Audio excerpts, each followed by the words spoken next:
Perfect. All right, so I'm going to get started. So hi, everybody. Thanks for joining us this evening. I am John. I am the event coordinator here at Murder by the Book, and we're super excited to be partnering with Mysterious Galaxy for this event tonight. While Brad is chatting, if you have questions, please post those in the chat below, and we will, like he said, we'll leave some time to get to those. In the end, both Murder by the Book and Mysterious Galaxy have signed copies of the book, and if you miss any part of this, we will get it uploaded to YouTube. So if you have to duck out while you're watching, you'll be able to rewatch. But I'm going to turn it over to Nick, who's going to do Brad's official introduction, and he will get us started. Perfect. Hello. I'm Nick, the Director of Events for Mysterious Galaxy. I am so thrilled to be here with Murder by the Book for this. So today we are talking about Brad's latest novel, The Lightning Rod. He is the New York Times bestselling author. His books have spent over a year on the bestseller list, and he has been translated into 25 different languages. So his latest novel, The Lightning Rod, is the second book in his Escape Artist series, featuring the return of the mortician Zig and artist Nola Brown. How are you doing today, Brad? I'm good. I am going to say one thing that is the most important thing I want to say. That is say thank you to Nick and to John, to Mysterious Galaxy, and of course to Murder by the Book. I am proud to say that not only do I know both stores, I've done multiple events in both stores. I love both stores. I know the owners of both stores. And in fact, I can tell you that I think I was with Mysterious Galaxy for my second or third book, which is a long time ago, which means they're old and I'm old. And I can tell you that I was at Murder by the Book for my very first book ever. And Murder by the Book holds the record for the least amount of people to ever show at one of my book events. It was back when David and I were, it was 10th Justice, very first book comes out. For the first hour, I'm not joking, you come back for that. Now I see you come back for that. It comes, the first hour, nobody shows. 0.0 people show. I still sit there waiting at the table, waiting for anyone to come. And after the first hour, my friend Marla and her mother from law school show, and they come and they make me feel like I have someone who loves me in the universe. And we had a great time. After that, to date ourselves, David and I went to go see the South Park movie. That was what we did that night. Wow. And so I will forever relate that to Murder by the Book. I owe it forever for that. And obviously, I just appreciate all of you who came here and joined us tonight. It means more than I can express, and I express for a living. So thank you. I appreciate that. To tell you about The Lightning Rod, I'm just going to keep talking about John, and every time he leaves, just to make him come back. So then John said, and come back. That means he's not even listening now. Let's really talk about him. So to tell you about The Lightning Rod, I started researching this book almost 5 years ago. I can't believe it, because I was working on it before the Escape Artist came out. It starts with one of my great neuroses of life, which is one of the characters hands his car keys over to the valet, and at a fancy restaurant. Valet takes the car keys, gets in the car, but instead of parking the car, what the valet does is he hits the little button on the steering wheel for the GPS and says the magic words, "Go home." And the car plots a route to the man's home. And now this valet has the man's car keys. He has his house keys on that same keyring, and he has directions to the man's house. This is a robbery. What happens, though, when he breaks into the man's house is that someone's waiting for him with a gun, because this is not a robbery at all. This is a trap. And what happens is when our valet's body turns up dead and one of the bodies goes to our hero Zig, you quickly see that Zig sees something on that body that no one was ever meant to see, and it leads to one of the government's most closely guarded secrets. I just officially ruined chapter 1 of The Lightning Rod, but that is basically how it opens. And what The Lightning Rod asks is, what's the one secret about you no one knows? Because as they're about to find out in chapter 1, it's about to come out. And for me, this book also let me, I've done the secret tunnels below the White House. I've done the hidden labyrinth below the Capitol. I've even done the little hidden almost city that exists below Disney World, the little tunnels that are below Disney World, which are amazing and intertwined there, because how do you think Mickey Mouse gets around that part? So I love finding kind of things that are just hidden in plain sight. For this book, I found out about, and this is true, obviously the book's all fiction, but it is true that the government has nearly a dozen secret warehouses hidden all across the country that take care of bioterrorism and bioterrorist attacks, whether it's hantavirus, whether it's Zika, whether it's smallpox, whether it's anything you can name, anthrax. And what's really amazing about it is whether you're in San Antonio, whether you're in Houston, whether you're in obviously San Diego or New York City or anywhere in between, Idaho, they situate these warehouses near airports that are right in plain sight. And they make sure that if there's an attack, a terrorist attack, that within a couple hours, they will have a push package full of antidote on your doorstep. And I was like, you're telling me the government has a secret warehouse that nobody can go inside and you can't know what's in there? I want to know what's in there. So what you see when you get to the final chapters of The Lightning Rod, what you're going to see in there, I didn't make up. It's all real. And everything you see in there is based on real research that I did working with them 5 years ago. And of course, what happened is in the midst of while I was writing the book, COVID breaks out. Now, I had unprecedented access to these warehouses, got to go to their like super duper headquarters and see where the kind of mind meld happens between all and all the coordination happens. And then COVID hits and no one's getting into these places today because obviously they're in the midst of it. So that was just a fun part to me, is to kind of pull these things apart and make them part of the plot. And then of course there's, I always love looking at those details. Like I have a friend, I wanted to know, how does the government send secret messages, right? They got to send them somehow. They can't do it like the rest of us. And a friend of mine who worked in one of the top acronym secret agencies said to me, here's what you got to do, Brad. Let's pretend that you want to send a message and you and Nick want to send messages to each other. If you hit send on your email, I don't care if you send it on WhatsApp, I don't care if you send it on Signal, the moment you hit send, it's out into that internet universe. Someone can crack it. All you need is an encryption program and it's gone. So he said, here's what you do. You're going to get a Gmail account or a Hotmail account or some basic public account. And I want you to go into that account and you're going to write an email. And instead of sending it to Nick, don't hit send, hit save draft. And then you're going to go and give Nick the sign in to your email account. He's going to sign into your account. He's going to open up the save draft, read the email that you wrote. He's going to write something back to you. He's not going to send it either. He's going to hit save draft. And now Nick and I are having a conversation without ever hitting send, without ever putting anything into that internet universe. And it was a great idea until General Petraeus used that idea, the former head of the CIA, used that idea that's in our book to cheat on his wife and communicate with his mistress. And I called my buddy. I'm like, I need something better now. Well, use that. And so what you see when you see Black House in here, where there's a White House and then there's a Black House. And when you see what Black House is, you'll see something that I'm not saying the government uses. I'm not saying they don't use it, but obviously it's based on real research. And it's a lot of fun to see the technology side of it play out. And then of course, beyond that, this is the return of Zig and Nola. And Zig and Nola are two of my favorite characters I've ever worked on. Zig, who works as a mortician at Dover Air Force Base. And I know, many of you, if you've read any of the other books, Dover is a place where our fallen troops go, where their bodies go when they die and are killed in action. And so it's where the astronauts' bodies went when the space shuttle blew up. It's where the victims of the Pentagon flight during 9/11, their bodies went to Dover too. And every kind of secret spy we have, our 007s, our CIA agents all across the globe, if something happens on their secret message, their bodies go to Dover too, which means Dover is a place that's filled with secrets. And I was obsessed with that. You'll see Zig and Nola. Zig is a mortician, and morticians, it's an interesting job because morticians, everyone think, oh, you got to deal with the dead. And being a mortician, I've realized over time, is they have nothing to do with the dead. The dead are gone. What morticians are there for the living.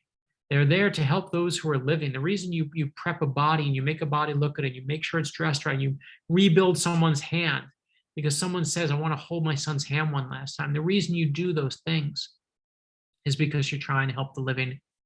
And what you're trying to give them is the one thing that almost nobody gets when they lose someone who splits their soul in half because they love them so much, is that elusive thing when you lose someone, which is closure. And Zig is trying to give people closure. he lost his own daughter, never got closure, and kind of feels by helping other people that maybe he can bring some peace to them that he doesn't have. And then there's Nola, one of perhaps my favorite character I've ever worked on. Nola is a force, and she is an artist called the artist in residence for the U.S. military. I found her years ago doing research where I was in a military facility, and I saw that the Army had all this art on the walls, and I was like, why does the military have all this art? It makes no sense. And they said to me that since World War I, and this is true, the U.S.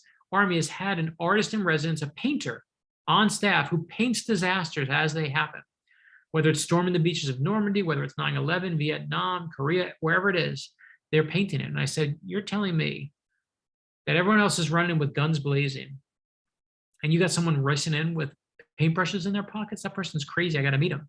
I want to meet him. And they said, her. You mean you want to meet her? And that's where Nola was born. And when I think about Nola and Zig, I don't know, I think, it's my 25th year doing this, 25 years of, not only just writing books, but coming out and talking to you about them. And I think if this was like my early days, I'd say, oh, I love Nola and Zig, and, I made them up, and they're, like they helped me go on these adventures. But I really feel that what Nola and Zig, it's taken me a while to realize, is when I was in my 20s, I wrote about people in their 20s because that's who I was. And when I was in my 30s and I got married, I wrote about people who got married. And then I had kids and I started writing kids' books. And then, Nola and Zig, obviously I lost my parents. I started kind of being focused on death and how do you get over that? But what I've realized more about that simplistic view is that, Zig believes that the world, if you put more kindness in it and more generosity in it, that the world will be a better place. It's a beautiful idea. It's a completely naive idea, but it's an idea worth fighting for. And Nola has the opposite belief. She believes if you want the world to make sense, you grab it by the throat and you make it make sense. And that's a true belief also. They're both right. And those two beliefs are kind of my own little internal battle for my mind. It's me trying to figure out who is right. Part of me is Zig and part of me is Nola. And I'm still, to this exact moment, not sure who is right. I firmly believe that both are right. There's never one way to do anything, really, especially when it comes to trying to change the universe or something as complex as that. So that's kind of the where it comes from, and the big idea of it. And obviously the adventure has always been, what do we have to say about these characters? And what you'll see in this book is, rather than just seeing Nola and here's Nola and here's another adventure, and we put Zig on another adventure and here's his adventure, you'll see Zig and Nola change throughout this book, and you'll see Nola's greatest secret revealed, and as well as seeing one of Zig's. And I think that to me is the real fun, the emotional core of the book, is watching those stories of Nola when she's young and seeing where she comes from. The fun also for me has just been watching my own family kind of read the book. My son, it's the first time actually the second time, my son, I think he's got like 50 more pages, but he picked up the book. And, I know all of you can read the book, but I'm not going to see you read the book. My kid's reading it in my house. And I was like, uh-oh, here we go. And so watching him read it, he reads the first chapter. He's like, I'm having a heart attack. And he's like, Dad, good first chapter. I'm like, okay. And I'm like, in every chapter, he's like got a comment for me. So that's always appreciated. But obviously what you're going to see inside, I won't ruin any of that stuff, but you'll see Zig and Nola, and I won't even mention the new character that you're going to meet, but there's a lot of fun ones in there. But what is always fun to me on these adventures is not having you sit at home and then watch me talking on a screen on Zoom. You do that every day for work. We all do that every day now. But I'd love to, you can ask all the questions you want. You can put them in the chat. You can ask anything you want. You can ask about Zig and Nola, but you can ask about the kids' books. You can ask about the nonfiction books. You can ask about what we're doing next in film or TV or anything else. And let's see where that goes. But you can truly ask anything. If you don't come to the signing, you get nothing. But if you come to the signing, I brought surprises on my phone. If you ask the right question, you will get a surprise. I will find it for you right now. I'm going to do it. And I'm going to find all the ones that I did bring for you, because there are things that I bring just for the people who come to sign. So please ask anything you want, and then we can have some fun and see where we go. Awesome. So start off, the thing I always like to ask people, Brad, is, so do you think that people need to go back and read the first book in the series, or can they jump in with the lightning rod and be fine? No, in fact, the first review I got beside my son's was, I never read The Lightning Rod. I never read Escape Artist. I read this. It was great. You know, I very clearly understood after doing a series before that you're going to have people who pick it up. And in comic books, there's a saying that says every comic book is someone's first. So you got to set the stage every time. So you don't have to remember anything. You don't have to know what happened. You could have read, Escape Artist 4 years ago and you're in middle age and you don't remember anything anymore. It's okay. Don't worry. I am here for you. I'm here to take care of you. Just start. If you never read it, it's okay as well. Just jump in. And so how do you balance that when you're starting? Like you said, you've done series before, so you're well versed in being able to have people jump in. But how do you know how much info you need to put in from the previous book to get people caught up? The honest truth is I've used the same readers for my books, my same high school friends, my wife, for 25 years now. And the honest truth is they tell me, they're like, "Who's she again?" I'm like, "Oh, I need to explain who that is. What'd he do again? I know he worked. What was the play?" And so you can see where the question marks come. And then some of it is also, you learn it over time. Elmore Leonard said, you got to make sure when you write your book, you got to leave out the parts that people skip. And you got to basically leave out the bad parts and only include the good parts. And so there's just an art form to finding it. It's like a recipe. You put too much salt in it, it's too salty, and you're like, "Oh, I screwed it up." So, you got to do something to kind of like reduce that salt level. And, it's like finding out the whodunit part. Like, if you have too many clues and everyone can guess the ending, you remove 3 clues and everyone's like, "That's not fair. I didn't see that coming." So you're like, "Okay, I'm going to put 1 clue back in." And then you get that Goldilocks moment where it's just right. And to me, that's the fun, is just finding that just right part. So on that note, was there a scene or a cool bit of research that you wanted to include in this new book, but that didn't make it into the final draft? There's a couple scenes. I won't ruin anything by this, but you'll meet Nola's brother in this book. And Nola's brother becomes obviously a huge character in this book. And I did full flashbacks. Obviously, I always do them for Nola, but I also did her brother, and you'll see some of them in there. But the truth was, I cut, I think, about 3 different scenes that I had written. Just because once the plot got going, every reader that I gave it to was like, "I don't want to go back anymore. I want to go forward. Like, I want to see the next thing." And so they came out really at the end. We were like, there was one part where everyone just seemed to be slowing down. And I was like, that's why they're slowing down. They're going backwards instead of going forwards. And so we just literally plucked them out and tightened the book up from it. And if we did like some self-important DVD vanity cut, we would put them back in and impress people. But for now, they just remain there. And I guess that one day I should actually do like a reading of just cut stuff. That would be fun. But to me, that's the one that kind of made the cutting room floor. And when you cut stuff like that, is that stuff that you just hang on to in case it might pop up in a later book or might make sense later, or is it just pretty much gone? No, I like how you asked that. Like, are you so lazy that you're just going to regurgitate your own cut crap and try and sell it to us? No, appreciate that. I definitely keep it in the back of my head. And if there's a place for it, I guess I could use, but I tend never to go backwards. I really do. I feel like once you cut it, it's done. And maybe like, again, when, it used to be that cut stuff was cut stuff. And now we of course see director's cuts and we see the Blu-ray cut and the special thing. And it's all just really crap to sell you more stuff, right? It's so you'll buy the new Blu-ray, even though you have the DVD. And I don't know. I just don't really believe in that. I feel like there is one scene, there's one that I cut that I was like, I don't want to cut this. I remember thinking, this is a good, solid scene. And I'm not joking, like you could have caught me on a different day and I might have kept it. And that's the one there. And I might use that again just because I liked it, but I don't know. I don't feel the need to kind of go backwards. I like kind of bringing your best every single time you go out. Yeah. And to me, if it's cut for a reason. Mm-hmm. So has the evolution of Nola and Zig's character surprised you, or have they changed the way that you intended them from the start? Yeah, that's interesting. I think for me, if I'm being honest, I did Beecher White as my first kind of recurring hero. And I didn't actually even tackle him. I've been writing comics for some time, but it wasn't until I was writing Superman and Batman that I finally realized, wait, I always avoided doing a recurring character. And then finally I was working on Superman and Batman for DC Comics, and I was like, wait, these are recurring characters. You can do a lot with the recurring characters. I always thought in my head, if they're recurring, there's nothing new to say. You have nothing new to say. And then I was like, that's not true. There's always something new to say about Batman. There's always something new to say about Superman. You're just being lazy. You just got to dig deeper.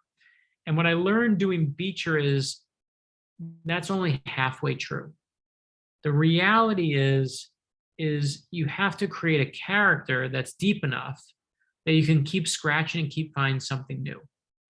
That's what it takes to do that recurring character. And so for me, Zig and Nola are built like that in a way that I don't think Beecher was. I love Beecher, but Zig and Nola have something different at their core. It's not just, their background and then their problem is solved and then they move on.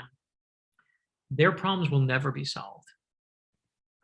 Zig will never get his daughter back. She's never coming back. It's his problem forever. He will never have a daughter. Nola was thrown away like trash as a little girl. She will never have the family and the father she wants. That's the true north of the books for me when it comes to them, that they will never get what they want, but maybe together they can build something that is a little bit, not better, not worse, but just, something that's different.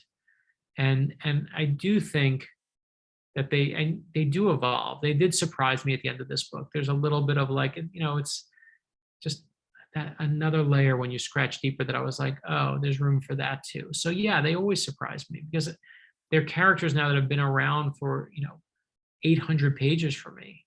And it means I've spent, 5 years with them. And you can't spend 5 years with anyone you love, or I guess you can and just think nothing's changed. But if you do, then you're not looking hard enough. So you mentioned comics. So you've done comics. You did the Decoded TV show. You've done a nonfiction book about about a secret plot to kill Abraham Lincoln. You've done these fantastic kids nonfiction books too. How does all of that different media and stuff, does that have any impact on the way that you write your fiction and thrillers like this? I mean, I should say yes, but it doesn't. I mean, I mean, I can impress you and be like, oh, yes, I understand all the genres separately. And I, like an artist, to approach them indeed differently. And that's crap. I mean, a good story is a good story. And yes, when you do a kid's book, you have to have less murder and you're not going to use, obviously, curse words. Metaphor doesn't work on 8-year-olds. So there's certain language that you may just make it a little bit whatever. But I have a buddy of mine whose father was this well-read, kind of wise man. And he said to me, Brad, he thought he was giving me a compliment. He says, Brad, what I love about your books? I've read so many of your books now. They're so entertaining. You never use anything more than a 2-syllable word to tell your story. You never use like a 3-syllable word. And I think he thought he was being complimentary. And I think he was like, you're so simplistic, Brad. You are so, and I remember thinking like, thank you. But the reality is I'm proud of that. I'm proud that I don't need to like rely on, I like that, I've used lines from I Am George Washington, which is a children's book for 6 to 12-year-olds. I've used similar lines. In fact, literally copied the line and used it in the finale of The First Conspiracy, a nonfiction book that was on like, all the Goodreads awards for the best book of the year for adults. It's the same exact friggin' lines. And why? Because they were good lines that speak to you whether you're young or old. And to me, if you want to tell a good story, you better be able to speak to everybody. Otherwise, you're going to just lose audience. So I don't treat anything differently. Obviously, if you write a comic book, you have an artist like Chris Eliopoulos or someone like that to make sure that, they're executing with you. But otherwise, I really don't change it that much. I just think of, okay, what's the good story? Where are the good parts? Because I got to put the good parts in. And it seems like the I Am books would be perfect for that, because you have to take these complex lives of these real figures and boil it down to kind of those simple points to fit in like a 30-page book with illustrations. Yeah, no. I mean, listen, when we do the I Am books, you got 40 pages. That's what I have. I really have 38 pages to tell the story. And they're not long pages, right? You're going to get like a couple lines on each page because they're kids' books. So you got to kind of, again, going back to Superman and Batman of it all, Superman and Batman are such great characters because they're shaved to a fine point. Like if I said to you Batman, and then the next scene Batman gave up, you just know in your core that's not Batman. Batman doesn't give up. That's the core of being Batman. He doesn't give up. You know that that's the wrong scene because that character is so well developed to such a fine point. You know exactly what they should do or shouldn't do next. If you said, then Superman was a jerk, you're like, no, wait, something's wrong.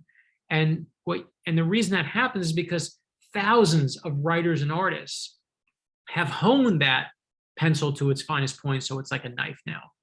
And that's what I feel like when it comes to the I Am books or when you're doing nonfiction is you've got to kind of like shave it to its just the perfect point where you have just the best parts, just the core of who that person is. And that's just, you have to have a good sense of what the good parts are, but that to me is no different than a novel. Like I take out the parts of Zig or Nola that are boring and keep the parts that are good. You're still doing the same thing. So, but definitely the I Am books are where we use that trick the most. It's been so great to see, because we knew you first as a thriller writer. It's been so great to see people embrace the I Am books and just to see how many of them are now. I think the last time that you were at the store to sign one of those, I think there were maybe like 6 or 8 of them now. And it's always so exciting to see when you're going to announce like what the next group of people that you're going to be. We always love that. Oh, I'm so glad you asked me that question about what the next book is, because I brought it for you people. This is what I promised. I promised this. I promised that I did here. Watch, I'm going to show you what I did. So one of the things that I was very proud of doing is I really wanted to reward the people who come to these events. I'm looking out for you. Those people who are home tonight, they're dead to us. They're so dead to us. So I put this on the internet a little bit ago, and it's me holding. You can see a cover. It's a redacted cover. You see it? Yep. And it says "The Blank Conspiracy." Mm-hmm. And I said, if you come to the book signings, I will tell you what the next conspiracy book is. I will tell you what the next kids book is. You will be rewarded. Those who stay at home or don't register and don't care about Mysterious Galaxy and don't care about Murder by the Book, you're dead to us. But I will tell you who are here, the next conspiracy book that Josh mentioned I are doing is the Nazi conspiracy. The only thing I ask, don't tell anyone. Forget those people at home. Don't tell them. Don't put it on the internet. It's yours. It's our secret. We're taking the blood oath. Give the blood right now. It's called the Nazi conspiracy. It's about a secret plot to kill Winston Churchill and Stalin and FDR all in a triple assassination event. It's an incredible true story, a lost part of history that no one knows. And we are telling that story that'll come in 2023. You now know it and no one else knows it. And then don't tell anyone this. Don't take screenshots. Don't, my editor will kill me, truly will kill me. She doesn't even know I'm doing this. Don't tell her, she's not watching. But we are doing, so the next kids books, we've announced some of these, but I'll show you them anyway, I don't care. So we're doing Dolly Parton next. Amazing. Okay, that we announced, that's fun, whatever. You know that, I know that, it's great. Then we're doing I Am Superman. Awesome. And then we're doing, which people have seen, I Am Batman. And now you're going, Brad, I know all this. Well, yeah, do you know this one? You don't, because we didn't announce it yet. We are doing I Am John Lewis. Cool. It's awesome that Chris Eliopoulos has done for us. This beautiful art, and nobody knows that. And I know you don't know that because I didn't tell anyone. So that becomes the next in the I Am book series. And I love the fact that we get to do a book that's really about protest and fighting back against injustice. That's a vital book for us right now. So those are the ones that are coming next. So Batman and Superman, are those the first those are the first fictional characters you've done for the series, right? Yeah, so what we did was we wanted to do, we obviously have Ordinary People Change the World. This is going to be called Stories Change the World. And what Chris and I wanted to do is, both of us grew up on Batman and Superman, and we're doing Wonder Woman also. And I got my values from those comics. They taught me about how to be a good person and how to help someone who's in need and how to, hate bullies. I mean, I hate bullies. And I learned so much good stuff from what was really just a figment of two kids' imagination. So the story tells that story about the origin of Batman, the origin of Superman, the origin of Wonder Woman.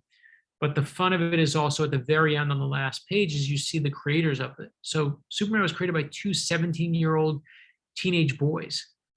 And it just shows kids right there the power of imagination. Like you can use these stories to put good into the universe.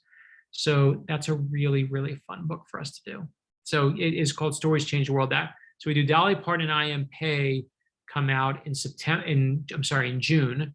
And then I Am Superman and I Am Batman come out in September. And then Nazi Conspiracy comes out in January of 2023. So when you're doing research, or when you come across something like the Nazi Conspiracy, how do you decide what's going to be a nonfiction book, and how do you decide what you're going to keep and use for a fictional thriller? Yeah, that's the hard part. I mean, I found out about George Washington's secret spy ring that he had during the Revolutionary War, and I love that story. That he just didn't pick any, military people or anyone who was famous or well known. He picked regular, ordinary people because he knew no one looked twice at an ordinary person. And I remember saying to my friend in Homeland Security, wouldn't it be cool if you found out George Washington's spy ring still existed to this very day? And he said to me, what makes you think it doesn't? Ooh. And I was like, that's a cool idea for a book. So I took it, I made it into a thriller. I used that real life plot, made it part of the thriller. But I couldn't stop thinking about the plot. I couldn't stop thinking about what they were up to. I couldn't stop thinking about the plot to kill George Washington. I just couldn't shake it.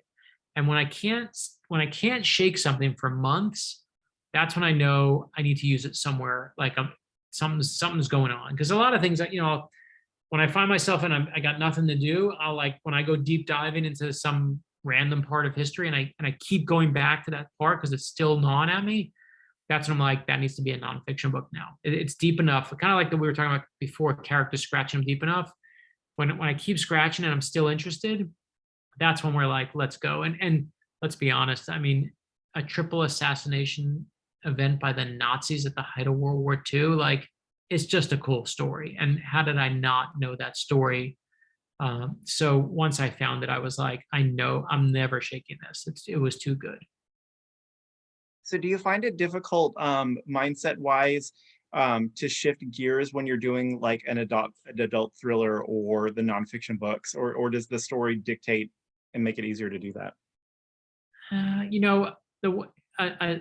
The kids' books are, again, they're 38 pages, so I can write them in a clearly quicker time than I can a 400-page novel that's blank on page one, and I got to fill the whole thing. I have an editor make sure I don't drive the bus off the road, but basically you got to fill the whole thing. This takes me 2.5 years. The other one can take me, a month. So I actually like shifting gears. It kind of gets me, like when I'm stuck on a Zig or Nola scene and I'm like, I don't know what I'm doing, like it's just not working here. I got to make it better. I step away and I'll go do the kids' book and I'll know that's the time I need to do that. And then I kind of come back recharged and refreshed. It's like being on vacation. And of course, while I'm doing the kids' book, all I'm doing is thinking about Zig and Nola. Like I just want to get back to it. So it kind of refreshes me, recharges me. And so over the course of this book, I probably wrote, 6 to 8 kids' books, more than that. But each time left me like, it's why I think this book has just an energy about it, is because I kept coming bakind of refreshed for it.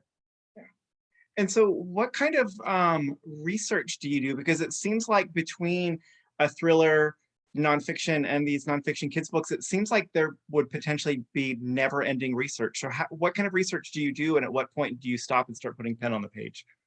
There's no better way to avoid writing than doing more research. Like you just keep going, man. And that's the thing, is if you don't want to write, just do more research, because there's always something new to learn. And eventually you just have to, I know I'll say to my wife, I'm like, I got to start writing now. And I just know, because I know I'm just procrastinating. I'm just doing research. So it's just a vibe in here where I just know, no, I'm not really researching now. I'm just looking for excuses to not get my butt kicked on the writing side. So you find it as you get it. And how has the pandemic changed your writing process? Has it changed it at all? Of course, what's so interesting is the pandemic, my physical life in terms of my job, people are like, I had a job and I went to an office, and then now I'm on Zoom and I'm home and my kids my job physically changed the least. I sat in a room for the past 25 years and talked to my imaginary friends. And then the pandemic hit and I was still sitting in that same exact room talking to my imaginary friends. But the moment the universe said to me, you must sit in this room, you can't go out today, I was like, I can't sit in this room, even though I've been doing it for 20 something years. So the first 6 months of the pandemic, I just was not writing well. I just wasn't. I just was not. I was just worried about the universe, worried about my kids, worried about everything that was going on. And that really took a lot out of me. But as it changed my writing process, I don't think so. I mean, maybe I end a little bit earlier in the day than I used to. So I try to find some efficiency, but I also know that I'm not traveling as much. I mean, my travel schedule used to be crazy, doing speeches, doing talks, going to libraries, doing this, book tour. This is the first book tour in 2 years I've been outside the house. So it's that's the the one thing that shifted is it's just I've been home more. So hopefully, that gets me more focused, and I don't love traveling, so I've been thankful for that. So when you are reading for pleasure, do you read within the thriller genre? And what is something that you've read lately that you've loved? Yeah, I don't. I very rarely read thrillers. I mean, I read, the Schwab book, The Many Lives of Addie LaRue. That was like my favorite book of the year. I just love that book. And I just bought, what is it, Vicious, and the other one. I bought both, like some little 2 books that I just bought because I was like, her stuff was so good. I want to see that again. I tend not to read the same author over and over because I feel like it's like seeing a magic trick. Once I've seen the magic trick done, I don't want to see it again. The exceptions I made, obviously that Schwab was amazing. I think Gillian Flynn is brilliant. I've read all of her books because I just think she's at a level that's just beyond.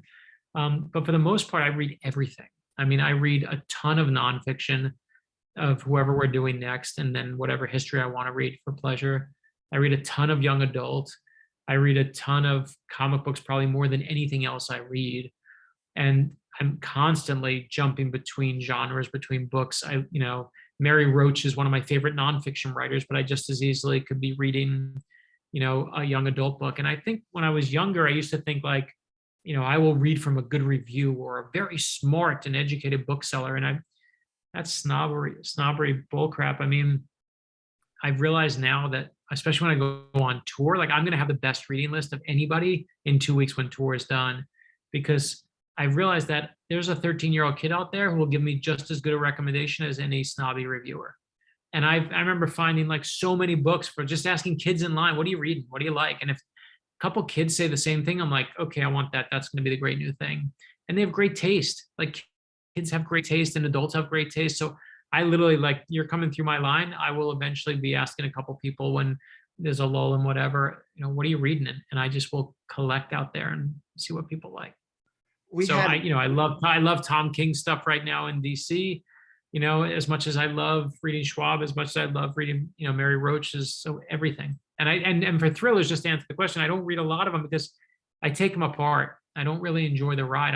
It's like a mechanic in a rental car. I'm trying to figure out what's wrong with it. Addie LaRue is fantastic. I agree, Nick.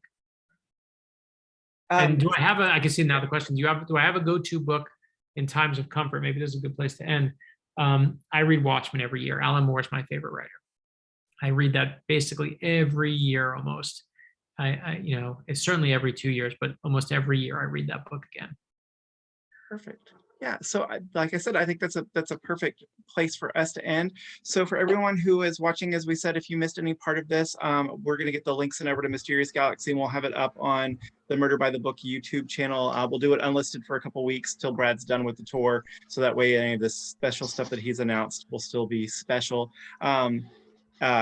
Nick is back with us. As we said, both Murder by the Book and Mysterious Galaxy both have signed copies. So if you haven't picked up your copy of The Lightning Rod yet, please do. We've got them. You can order them from either of our websites.